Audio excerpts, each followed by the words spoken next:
Matius pasal 10. Yesus memanggil ke-12 rasul. Yesus memanggil ke-12 muridnya dan memberi kuasa kepada mereka untuk mengusir roh-roh jahat dan untuk melenyapkan segala penyakit dan segala kelemahan. Inilah nama ke-12 rasul itu.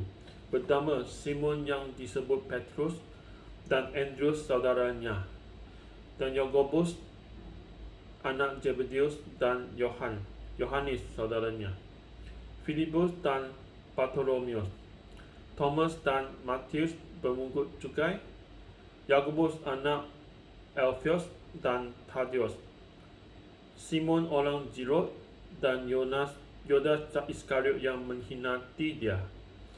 Yesus mengutus ke-12 rasul. Ke-12 murid itu diutus oleh Yesus dan ia berpesan kepada mereka, janganlah kamu menyimpang ke jalan bangsa lain atau masuk ke dalam kota orang Samaria, melainkan pergilah kepada domba-domba yang hilang dari umat Israel. Pergilah dan beritakanlah, kerajaan surga sudah dekat. Sembuhkanlah orang sakit, bangkitkanlah orang mati, tahirkanlah orang kusta, usirlah setan-setan. Kamu telah memperolehnya dengan cuma-cuma, kerana itu berikanlah pula dengan cuma-cuma. Janganlah kamu membawa emas atau perak atau tembaga dan dalam ikat pinggangmu. Janganlah kamu membawa bekal dalam perjalanan. Janganlah kamu membawa baju dua helai, kasut atau tongkat, sebab seorang pekerja patut mendapat upahnya. Apabila kamu masuk kota atau desa, carilah di situ seorang yang layak dan tinggallah padanya sampai kamu berangkat. Apabila kamu masuk rumah orang, berilah salam kepada mereka jika mereka layak menerimanya. Salammu itu turun ke atasnya, jika tidak, salammu itu kembali kepadamu. Dan apabila seorang tidak menerima kamu dan tidak mendengar perkataanmu, keluarlah dan tinggalkanlah rumah atau kota itu dan bebas, dan kebaskanlah debunya dari kakimu. Aku berkata kepadamu, sesungguhnya pada hari penghakiman tanah Sodom dan Gomora akan lebih ringan tanggungannya daripada kota itu. Penganiayaan yang akan datang dan pengakuan akan Yesus. Lihat, aku mengutus kamu seperti domba ke tengah-tengah serigala. Sebab itu, hendaklah kamu cerdik seperti ular dan tulus seperti merpati. Tetapi waspadalah terhadap semua orang, kerana ada yang akan menyerahkan kamu kepada majlis agama dan mereka akan menyesal kamu di rumah ibadatnya. Dan kerana aku, kamu akan digiring ke muka berkuasa-berkuasa dan raja-raja sebagai satu kesaksian bagi mereka dan bagi orang-orang yang tidak mengenal Allah. Apabila mereka menyerahkan kamu, janganlah kamu khawatir akan bagaimana dan akan apa yang harus kamu katakan, kerana semuanya itu akan dikaruniakan kepadamu pada saat itu juga. Kerana bukan kamu yang berkata-kata, melainkan roh Bapakmu, dia yang akan berkata-kata di dalam kamu. Orang yang menyerahkan saudaranya untuk dibunuh, demikian juga seorang ayah akan anaknya. Dan anak-anak akan memberontak terhadap orang tuanya dan akan membunuh mereka. Dan kamu akan dibenci semua orang oleh karena namaku.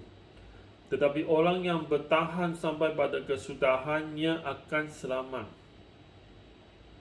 Apabila mereka menganiaya kamu dalam kota yang satu, larilah ke kota yang lain. Kerana aku berkata kepadamu, sesungguhnya sebelum kamu selesai mengunjungi kota-kota Israel, Anak Manusia sudah datang. Seorang murid tidak lebih daripada gurunya, atau seorang hamba daripada tuannya.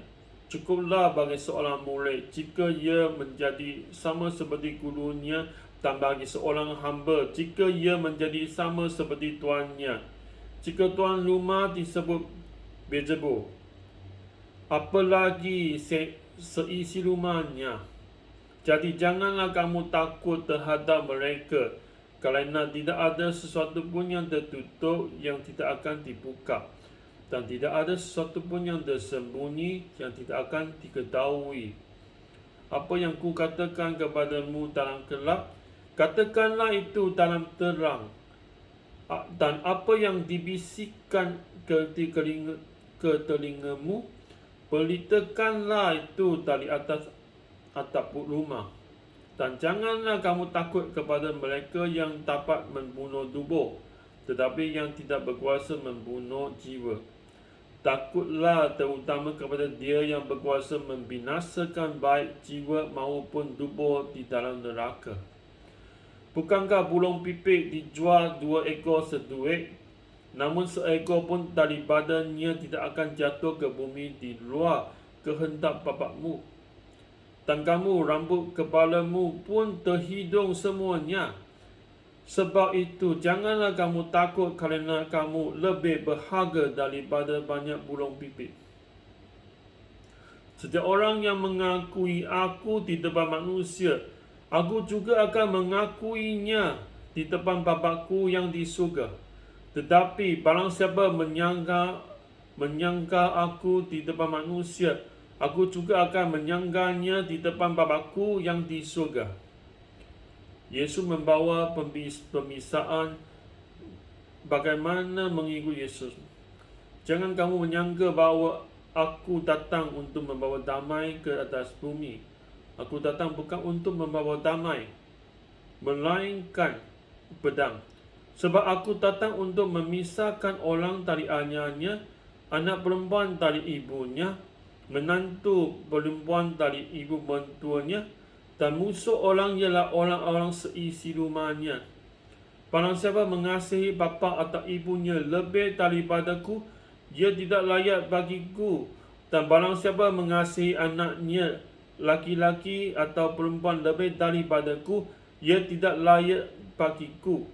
Barang siapa tidak memikul salibnya dan mengikut aku, dia tidak layak bagiku. Barang siapa mempertahankan nyawanya, ia akan kehilangan nyawanya. Dan barang siapa kehilangan nyawanya kerana aku, ia akan memperolehnya. Barang siapa menyambut kamu, barang siapa yang menyambut kamu, ia menyambut aku. Dan barang siapa menyambut aku, ia menyambut Dia yang mengutus aku. Barang siapa menyambut seorang nabi sebagai nabi, ia akan menerima upah nabi. Dan barang siapa menyambut seorang benar sebagai orang benar, ia akan menerima upah orang benar.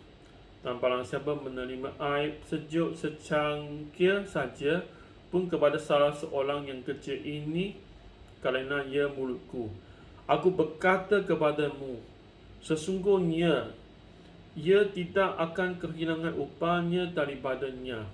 Inilah firman Allah. Amin.